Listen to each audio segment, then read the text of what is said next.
खुद को बदलने का सबसे सरल तरीका है उन जगहों पर चुप रहना जहां शब्दों से ज्यादा मौन की जरूरत होती है। मौन ही वह कुंजी है जो आत्म अधिकार और शांति का मार्ग खोलती है। नमस्कार दोस्तों, स्वागत है आप सभी का आपके अपने चैनल क्रेजी अरबाज पर। तो चलिए बिना किसी देरी के बढ़ते हैं आज की इस कहानी की ओर। बहुत समय पहले की बात है। मगध राज्य के छोटे से गांव में एक युवक रहता था जिसका नाम अंशुमान था। वह बहुत ही अधीर और गुस्सैल स्वभाव का था।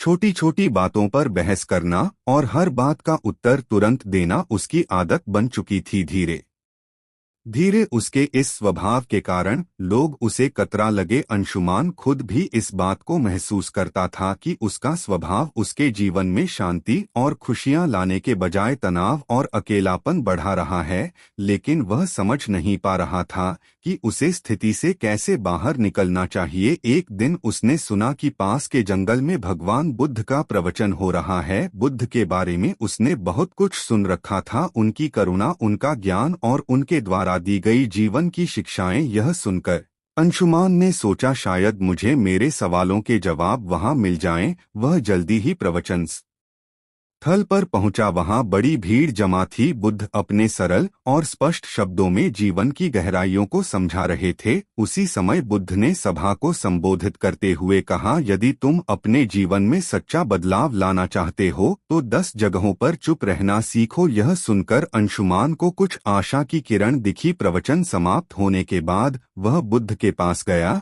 और उनके चरणों में झुककर बोला, भगवान, आपने कहा कि बदलाव लाने के लिए 10 जगहों पर चुप रहना चाहिए। कृपया मुझे विस्तार से सम कि यह 10 जगह कौन सी हैं और मैं उन्हें अपने जीवन में कैसे अपना सकता हूँ।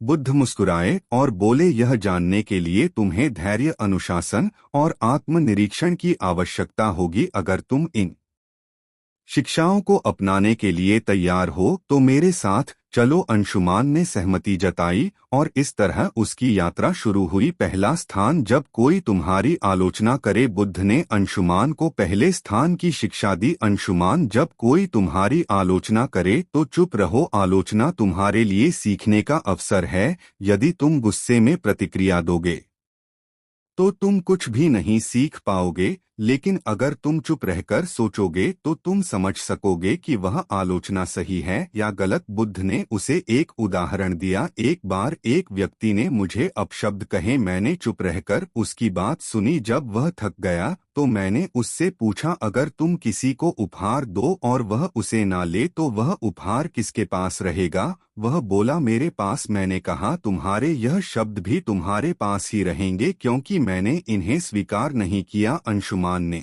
इसे अपने जीवन में अपनाने का निर्णय लिया। शुरुआत में यह कठिन था, लेकिन धीरे धीरे उसने महसूस किया कि आलोचना सुनने के बाद चुप रहने से वह आत्मनिरीक्षण कर पाता है। दूसरा स्थान, जब कोई तुमसे बहस करे। कुछ दिन बाद बुद्ध ने अंशुमान को दूसरे स्थान पर चुप रहने का महत्व समझाया। जब कोई तुमसे बहस करे तो चुप रहो। बहस में सच नहीं बल्कि अहंकार की जीत होती है। यदि तुम चुप रहोगे तो तुम स्थिति को बेहतर समझ सकोगे और सही निर्णय ले सकोगे। बुद्ध ने एक किसान की कहानी सुनाई। 2 किसान अपनी जमीन के छोटे से टुकड़े को लेकर झगड़ रहे थे। दोनों का मानना था कि वह जमीन उनकी है। जब मैंने उनसे पूछा कि क्या उन्होंने जमीन अपने साथ लाई थी जब वे जन्मे थे या क्या वे इसे अपने साथ ले जाएंगे जब वे मरेंगे, तो वे चुप हो गए। इस शिक्षा ने अंशुमान को सिखाया कि बहस में पढ़ने से बेहतर है चुप रहकर समाधान की ओर बढ़ा जाए। तीसरा स्थान, जब कोई गुस्से में हो। बुद्ध ने अंशुमान से कहा, गुस्सा आग की तरह है, यदि तुम इसमें घी डालोगे तो यह और भड़क जाएगा। इसलिए जब कोई गुस्से में हो तो चुप रहो, उसकी गुस्से की ऊर्जा खत्म हो जाएगी। इसके लिए उन्होंने एक कहानी सुनाई। एक राजा ने अपने मंत्री को गुस्से में फांसी की सजा सुनाई। मंत्री ने कुछ नहीं कहा। अगले दिन राजा को पछतावा हुआ और उसने मंत्री को माफ कर दिया। अगर मंत्री उस समय राजा से बहस करता तो शायद उसकी जान चली जाती। अंशुमान ने इसे भी अपने जीवन में अपनाया। चौथा स्थान, जब तुम दुखी हो। एक दिन अंशुमान को किसी बात पर गहरा दुख हुआ। उसने बुद्ध से कहा, भगवान, मैं इस पीड़ा को सहन नहीं कर पा रहा। बुद्ध ने कहा, जब तुम दुखी हो तो चुप रहो। दुख तुम्हारे भीतर के बदलाव का द्वार हो सकता है। चुप्पी में तुम्हें अपने प्रश्नों के उत्तर मिल सकते हैं। बुद्ध ने उसे यह भी बताया कि दुख तुम्हें मजबूत बनाता है, बशर्ते तुम उसे समझने की कोशिश करो। पांचवा स्थान, जब कोई हुए। बुद्ध ने अंशुमान से कहा, जब कोई तुम्हें जानबूझकर उकसा तो चुप रहना ही सबसे बड़ा उत्तर है।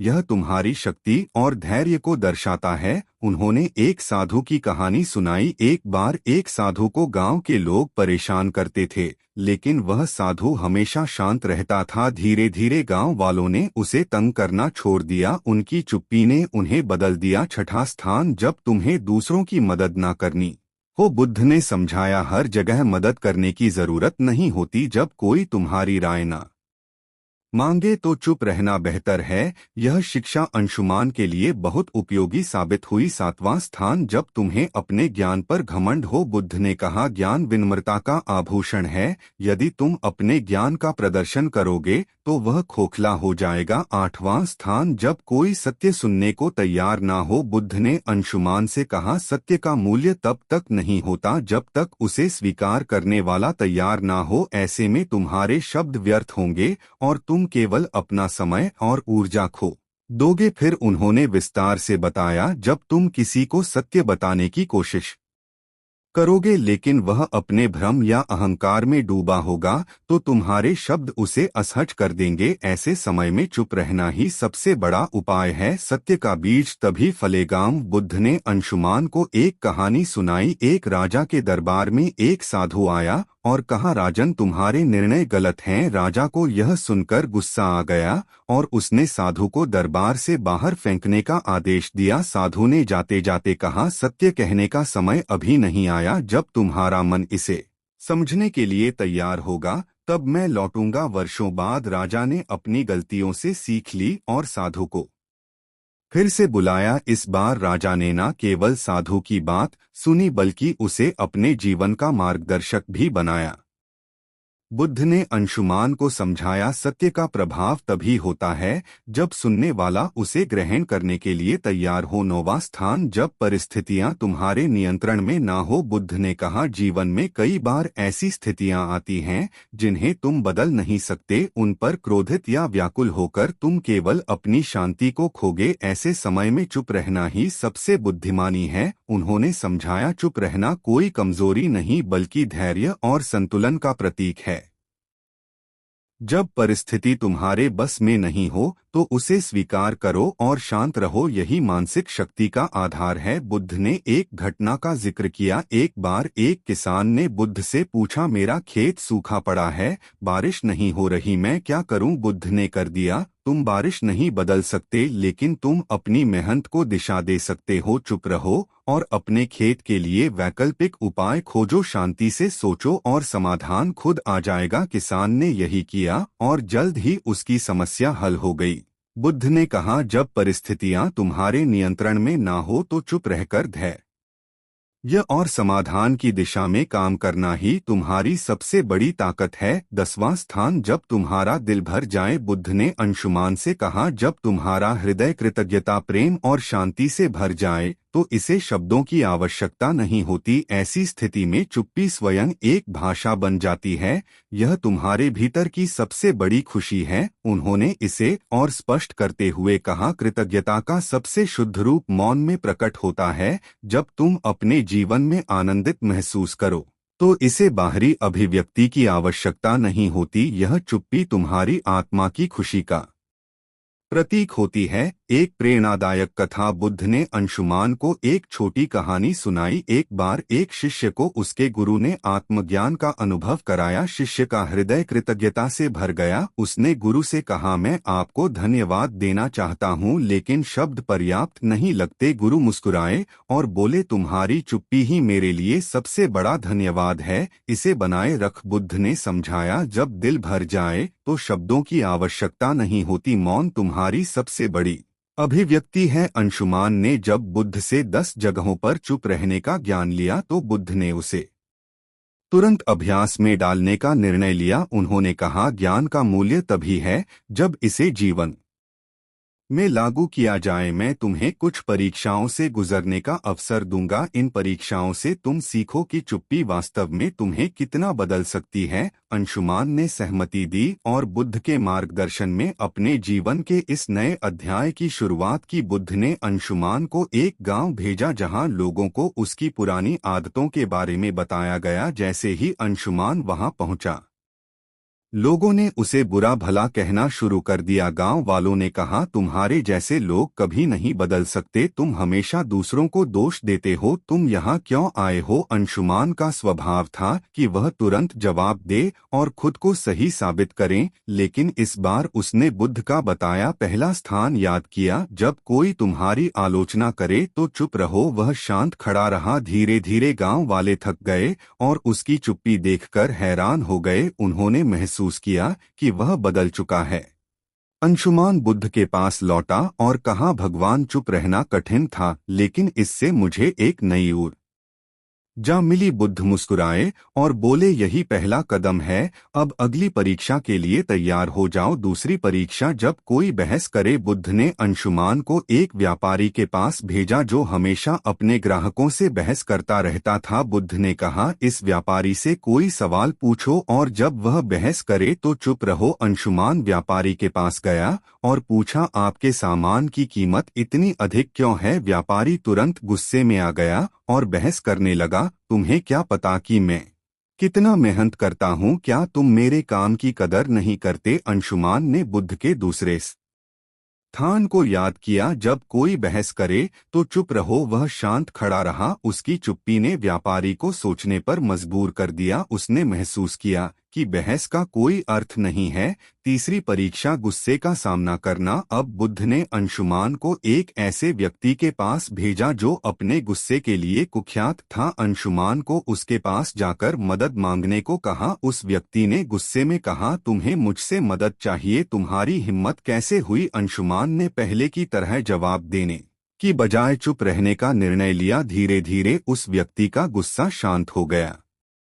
उसने कहा, तुमने मुझे जवाब क्यों नहीं दिया, क्या तुम डरे हुए हो। अंशुमान ने कहा, मैं आपके गुस्से को नहीं बढ़ाना चाहता था। उस व्यक्ति ने महसूस किया कि चुप्पी में शक्ति है। चौथी परीक्षा, दुख का सामना करना। अगली परीक्षा में बुद्ध ने अंशुमान को एक विधवा स्त्री के पास भेजा जिसका इकलौता बेटा हाल ही में मृत्यु को प्राप्त हुआ था। वह स्त्री अपनी पीड़ा में किसी से बात नहीं करती थी। बुद्ध ने कहा, उसके पास जाओ और बिना कुछ कहे उसकी मदद करो। अंशुमान उसके पास गया और बस उसके पास बैठा रहा। उसने कुछ नहीं कहा, लेकिन उसकी मौन उपस्थिति ने स्त्री को सांत्वना दी। उसने पहली बार किसी से अपनी कहानी साझा की और अपने दुख से उभरने का प्रयास किया। बुद्ध ने कहा, दुख में चुप्पी कई बार शब्दों से अधिक प्रभावी होती है। पांचवी परीक्षा, उकसावे का सामना करना। बुद्ध ने अंशुमान को एक ऐसे समूह के पास भेजा जो उसे उकसाने के लिए तैयार था। उन्होंने अंशुमान को अपमानजनक बातें कहीं, लेकिन अंशुमान शांत रहा। उसकी चुप्पी ने उन्हें हार मानने पर मजबूर कर दिया। परीक्षाओं के बीच अंशुमान ने बुद्ध से पूछा, भगवान, चुप रहना कैसे इतना प्रभावी हो सकता है। बुद्ध ने कहा, एक बार एक राजा ने एक साधु से पूछा, जीवन में सबसे बड़ी ताकत क्या है। साधु ने राजा को एक कटोरा पानी और तेल दिया। उसने कहा, पानी और तेल को मिलाने कोशिश की, लेकिन तेल पानी में घुल नहीं पाया। साधु ने कहा, चुप्पी तेल की तरह है, इसे आपसे अलग नहीं किया जा सकता। जब तक तुम इसे संभालोगे यह तुम्हारी सबसे बड़ी ताकत रहेगी। अंत की परीक्षा, जब दिल भर जाए। अंत में बुद्ध ने अंशुमान को खुद से एक और परीक्षा लेने को कहा। उन्होंने कहा, जब तुम्हारा दिल खुशी और कृतज्ञता से भर जाए तब चुप्पी को अपनाओ। अंशुमान ने महसूस किया कि जब वह अपनी सभी परीक्षाओं में सफल हुआ तो उसका दिल शांति और आनंद से भर गया। उसने बुद्ध के चरणों में झुककर कहा, भगवान, मैं बदल चुका हूँ। अब मैं जानता हूँ कि चुप्पी ही सच्चा ज्ञान है। यह कहानी हमें सिखाती है कि चुप रहना केवल बोलने से बचना नहीं है, यह एक आंतरिक शांति और समझ का प्रतीक है। बुद्ध की यह शिक्षा हमें अपने जीवन के हर पहलू में संतुलन और शांति लाने का मार्ग दिखाती है। जब हम बोलने की बजाय सुन और समझना सीखते हैं तो जीवन वास्तव में बदलने लगता है। यह कहानी हमें सिखाती है कि चुप्पी सिर्फ शब्दों का अभाव नहीं बल्कि आत्मा की भाषा है। चुप रहना सीखो, यही सच्चा बदलाव है।